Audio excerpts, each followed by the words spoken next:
Bonjour Michel, comment ça va? Fanny, ça va bien toi? Ben oui, ça va bien. Écoute, j'aimerais ça qu'on parle aujourd'hui un petit peu de comment on rêve le monde de demain.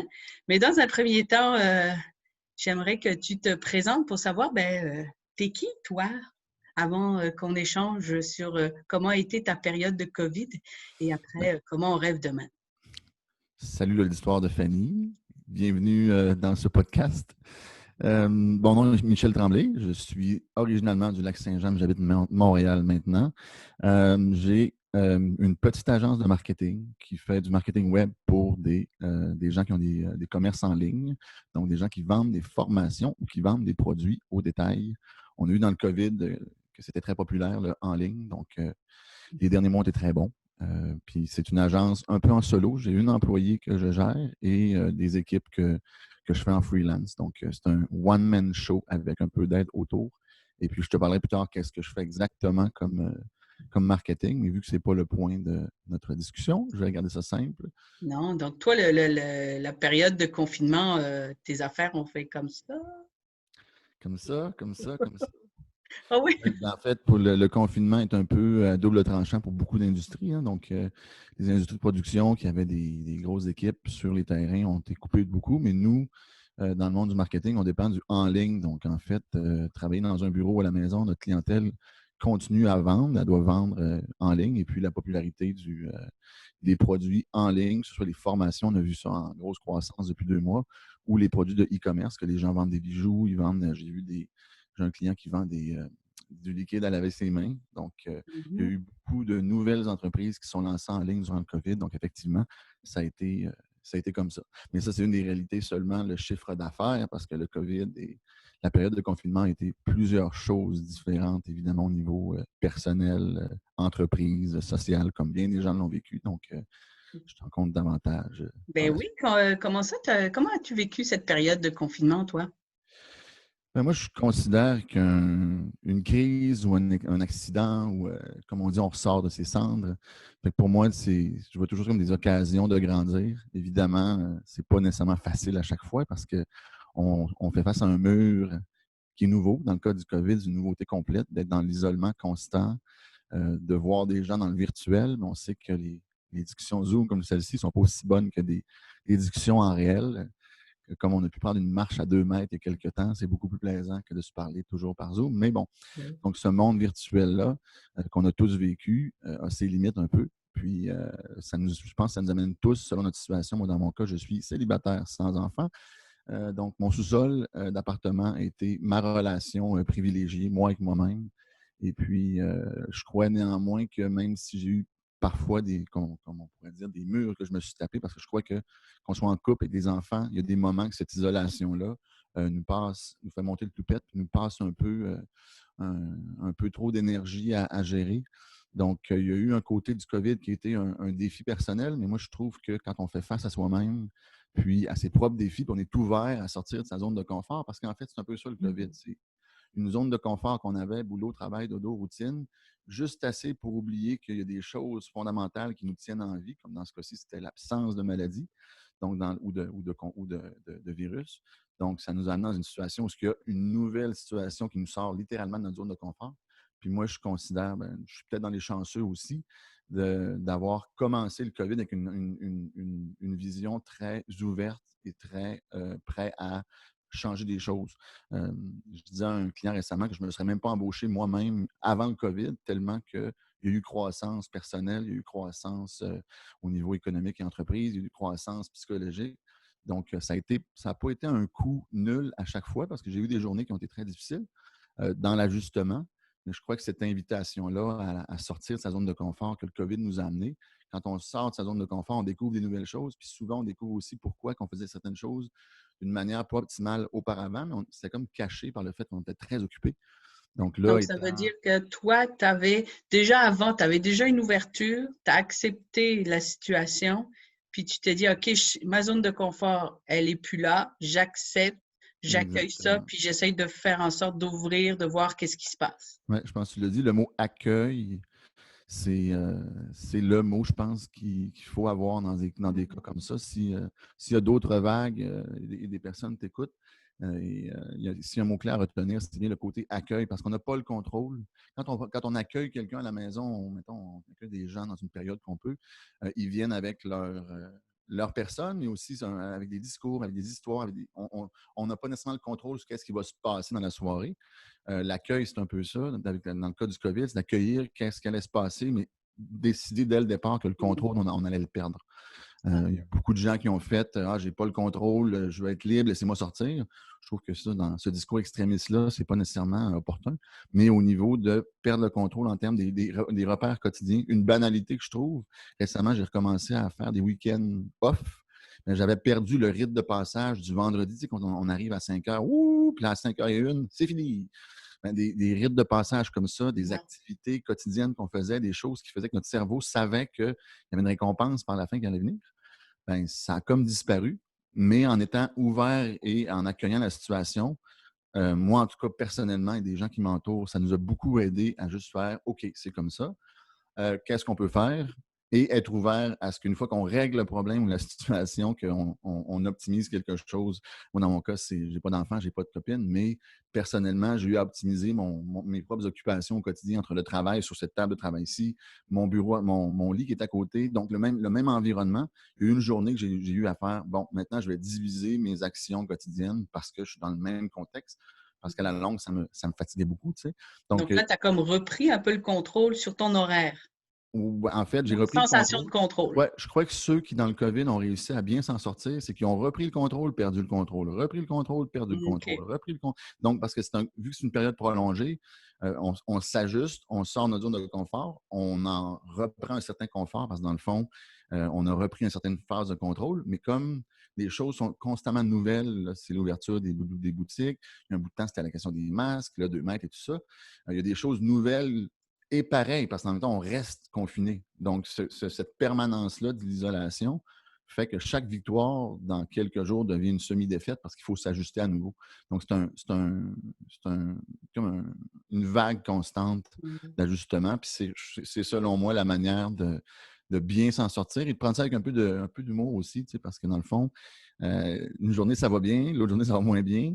Puis on se rend compte tranquillement en s'ouvrant soi-même que c'est parfois des banalités qui faisaient que OK, ouais, je me suis pété la gueule là, je me suis planté là, puis finalement, euh, c'est- j'étais un petit peu idiot de répondre ainsi, de perdre mon humeur. Et on s'ajuste à chaque petite étape de la vague. Puis je pense que ces vaguelettes-là du quotidien qu'on vit actuellement ne sont pas terminées, évidemment, parce que Puis est-ce que tu as eu des vagues pour ton travail aussi? Si on faisait au niveau personnel, on a vu, mais au niveau ouais. professionnel, est-ce que tu as eu aussi ces vagues-là? Totalement, parce que déjà qu'auparavant, moi, je travaillais dans un bureau de coworking depuis 5 ans, donc j'étais à mon compte, ça fait 5 ans, donc je connais l'isolation devant l'écran, c'est pour ça que j'ai mon micro, parce que je travaille beaucoup sur l'Internet. Mais au niveau professionnel, évidemment, il n'y avait pas de changement initial au niveau de la structure, donc je travaille devant l'ordinateur. Mais le fait d'être toujours à la maison et avec un chiffre d'affaires qui a augmenté dans un contexte parce que moi, j'ai des partenaires d'affaires aussi, c'est un peu le même principe parce que la vague a décollé. Nous, de notre côté en marketing, ça a vraiment explosé. On a eu des chiffres d'affaires dans les premières semaines tout le monde nous demandait de travailler avec eux. Sauf qu'il est passé la phase de Youpi, le revenu rentre, et les stratégies de business ou d'affaires qu'on a au début sont plus nécessairement adaptées quand le revenu change puis la demande change. Tu sais. Donc, il y a eu des vagues aussi à ce niveau-là d'hyperproductivité, à jour, à temps, focusé, à overwhelm complet, excuse-moi le terme anglais, d'être dépassé complètement et tous les systèmes sont à reconstruire.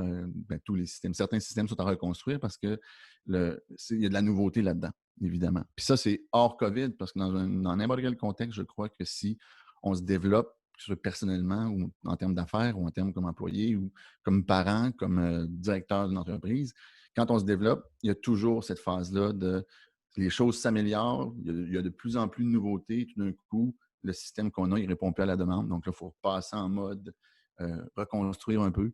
Donc, au niveau des affaires, ça a été exactement pareil qu'au niveau personnel. Des ups, des petits downs, des ups, parfois un gros crash une journée. Mais à chaque fois, c'est ça, c'est de garder l'esprit ouvert et garder l'accueil. Parce qu'il y a une raison pourquoi que les choses crachent en général. Il y a une raison pourquoi que les choses tombent. Donc, ça nous amène à trouver la raison puis à reconstruire par-dessus. Puis ça, quand Ce j'ai que fait j'entends, tu as 5-6 été beaucoup dans l'innovation, dans la créativité. Tu as repensé beaucoup d'affaires, tu as revu, ça ne marchait pas, ça marche, ça revient. Si on allait maintenant, parce que on a beaucoup entendu de qu'est-ce qui s'est passé pendant, moi j'aimerais ça aussi que tu me parles avec toutes les connexions que tu as, toute l'innovation que tu connais, toute l'innovation à laquelle tu as accès, puis toute la connaissance à laquelle tu as accès. Comment tu vois le demain? Comment on peut rêver notre demain? Si tu avais des informations à nous partager, je te dirais. Ben, allons-y d'abord avec les domaines qui ont été, disons, sociétaires et typiques de la crise, c'est-à-dire que des gens qui, au début, ont eu le «ça va bien aller», le monde est plein de licornes.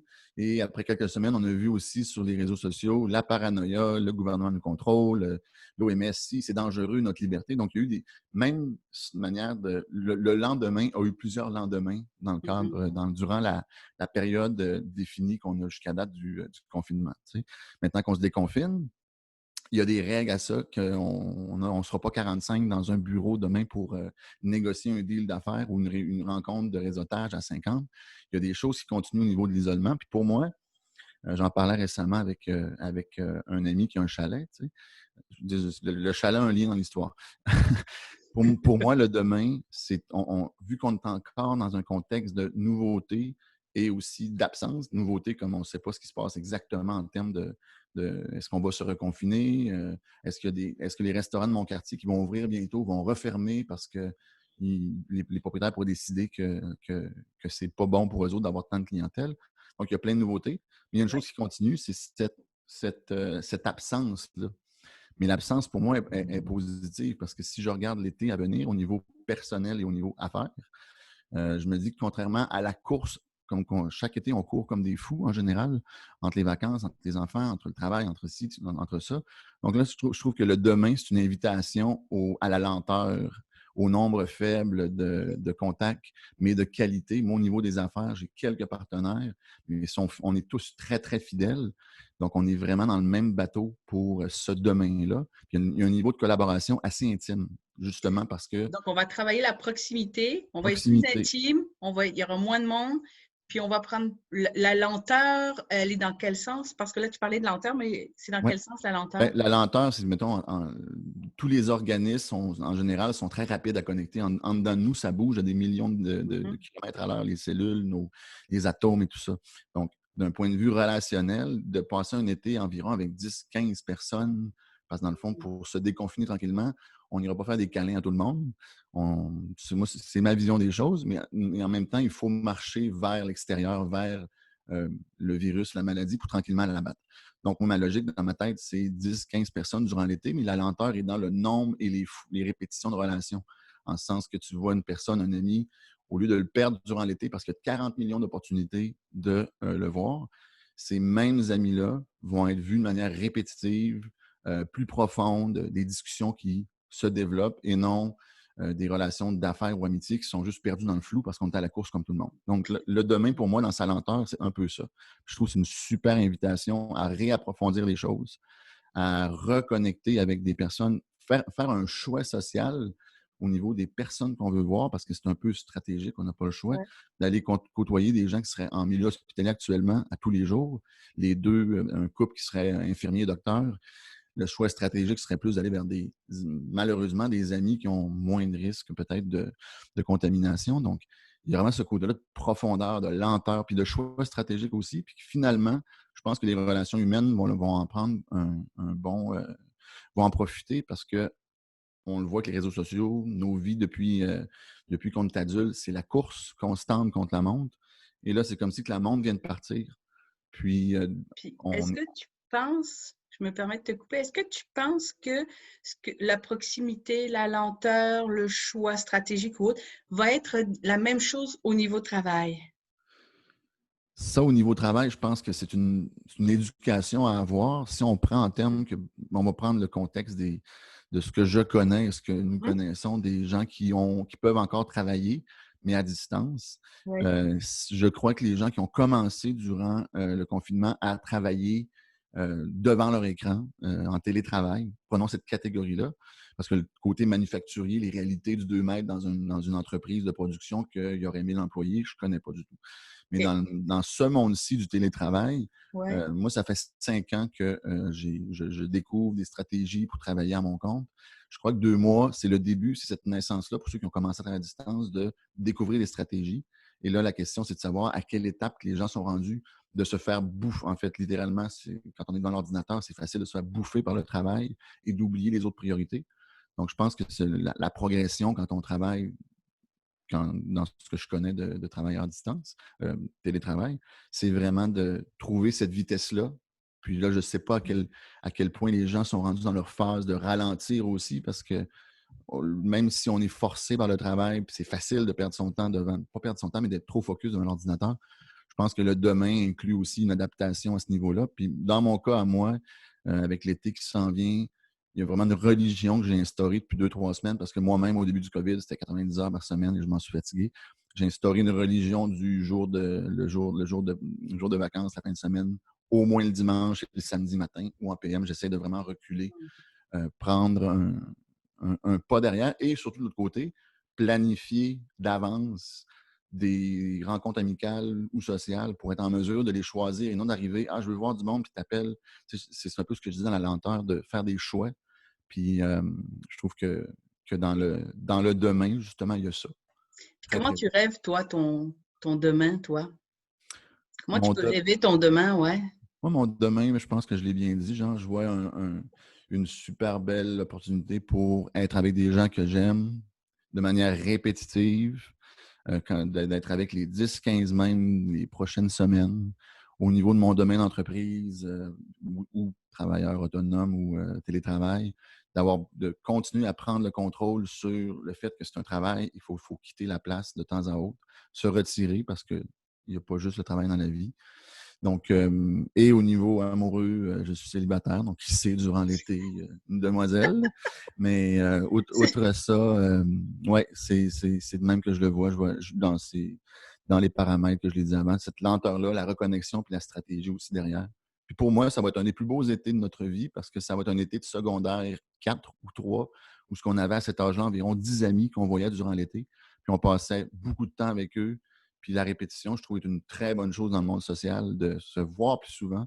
Parfois, les gens disent qu'on vient qu'avoir les mêmes histoires, mais c'est un bon signe dans ce temps-là, on voit des gens de manière plus répétitive. Et dans ton milieu, est-ce que tu ressens exactement à peu près le même mouvement de rêve que tu as dans le milieu dans lequel on va dire, tu évolues au niveau professionnel? Est-ce que les gens ont le même rêve? Ma manière de travailler avec les autres est souvent de choisir des partenaires qui ont les mêmes valeurs morales et éthiques que moi. C'est un de mes principes de travail. Donc, Mhm. les clients, même au niveau des clients, des fois, je refuse des clients pour des raisons morales et éthiques, parce que je ne suis pas d'accord nécessairement avec soit le produit, soit des choses de la personne. Donc, comme je partage beaucoup au niveau moral et éthique des valeurs avec les gens avec qui je travaille, j'ai une dizaine de partenaires, mettons. Je te dirais que la grosse majorité, on a déjà parlé que ce serait l'été de notre vie, entre guillemets, tant au niveau personnel qu'affaires. Donc, en général, peut-être que je suis chanceux ou j'ai bien choisi, mais je le vois quand même dans mon environnement, un optimisme. Beaucoup de gens qui ressortent de la période creuse du COVID ou du confinement avec quand même de bonnes victoires au niveau personnel. Affaires, j'en connais que c'est affaires, famille, enfants. Chacun son statut d'avant-crise. Donc, moi, j'en vois beaucoup d'optimisme autour. OK, c'est des beaux rêves, ça, pour demain, ça. Mhm. La Non, non, lenteur, c'est la proximité, le plus de sans faire de confiance. sans faire de gros détours sur le pourquoi du comment on court comme des lapins, et on travaille tellement et on se divertit indirectement pour oublier certaines choses. La beauté de cette lenteur-là, de ce domaine-là, c'est aussi que c'est une invitation à faire des meilleurs choix pour soi-même, parce que quand on court comme des fous, on cache parfois, involontairement, ou on compense, certains Mmh. patterns, certains défauts, certaines choses qu'on aimerait changer, que ce soit changer de couleur de tasse de café, changer d'emploi, changer de copine. On ne peut pas changer d'enfant, mais changer des structures, disons. Mais ce ralentissement-là, c'est une des choses qui va continuer, je crois, du confinement, c'est qu'on va être beaucoup plus face à soi-même qu'on l'était avant, et ça encore dans l'invitation de se transformer puis d'avancer. Le demain inclut encore cette belle invitation-là.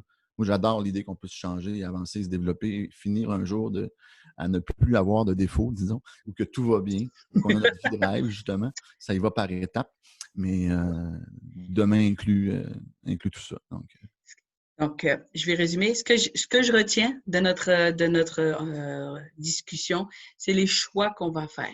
Donc, le choix qu'on va faire, et tu parlais de choix stratégiques, le choix qu'on va faire maintenant va beaucoup déterminer notre demain. Et le fait d'avoir ce ralentissement-là nous permet justement cette réflexion-là sur quel sens on veut donner à notre demain. Est-ce que ça résume un peu? Exactement. Puis, je suis un vieux philosophe de nature, donc la question du choix, du pouvoir, est-ce qu'on est un agent pour de vrai dans nos décisions? Tu sais? Je répondrais que dans des périodes qu'on court tout le temps, on n'est pas super agent de nos propres décisions. Le choix, on fait ceci, on fait cela, mais est-ce qu'on a vraiment choisi parce qu'on manque de temps pour réfléchir? Un auteur, Bernard Schwartz, un psychologue sans faire du name dropping, mais c'est un psychologue de Pennsylvanie qui a fait un livre sur la théorie du choix. Et dans son livre, il dit que pour fonctionner, il étudie des fonds de pension avec beaucoup trop de choix d'investissement. Il étudie des boutiques qui vendent beaucoup trop de choix de vêtements ou de produits. Mm-hmm. C'est le modèle parfait, c'est genre McDonald's avec 5 menus ou son calcul statistique mène à un choix de 3 ou 4. Donc, quand on court tout le temps et on pense choisir les millions de choses qui nous entourent, on n'a pas vraiment comme disait Bernard Schwartz, l'agence pour le faire parce qu'on n'a pas le temps. Tandis que là, vu que c'est ralenti, on a le temps d'être vraiment un être plus libre, d'avoir une agence plus forte, de faire des choix pour nous aider soi-même, pour changer, pour aussi continuer notre évolution, puis aussi bien, au niveau de s'entourer, au niveau personnel, social et aussi le travail et la famille. Donc, je pense que c'est une belle opportunité vu que le temps est ralenti, puis c'est vraiment vrai que le temps ralentit. Je pense, ou l'option du temps ralenti. On peut maintenant avoir plus de place pour faire des choix. Et pour une rare fois depuis bien des années, pour plusieurs, l'être libre qu'on est supposé être en théorie a vraiment plus de place. Même si on n'est pas libre par rapport au confinement, ça crée une liberté parce que le temps ralentit. Donc, la liberté de penser au moins, puis justement de voir quels sont ces choix fondamentaux. Ce que j'entends, c'est pas juste le choix de ton t-shirt, là, c'est le choix fondamental de quel sens je veux donner. exactement. Puis dans ce sens-là, c'est une belle opportunité. Bien, écoute, on va permettre aux gens de réfléchir à cette question. C'est quoi le choix que je veux faire cet été pour mon demain et quel sens je veux donner à mon demain? Alors, écoute, je te remercie beaucoup, Michel, pour ces belles réflexions. Et puis, on pourra reprendre notre discussion justement sur peut-être comment accompagner les gens pour faire ces choix-là. Il y a plusieurs beaux chemins vers la transformation et la croissance. Donc, Alors, effectivement. je te souhaite de continuer à rêver ton demain. Salut. Je rêve même pour ce soir. OK. Bye, Michel. Salut. Bye, à la Merci beaucoup prochaine. pour ton temps. Merci.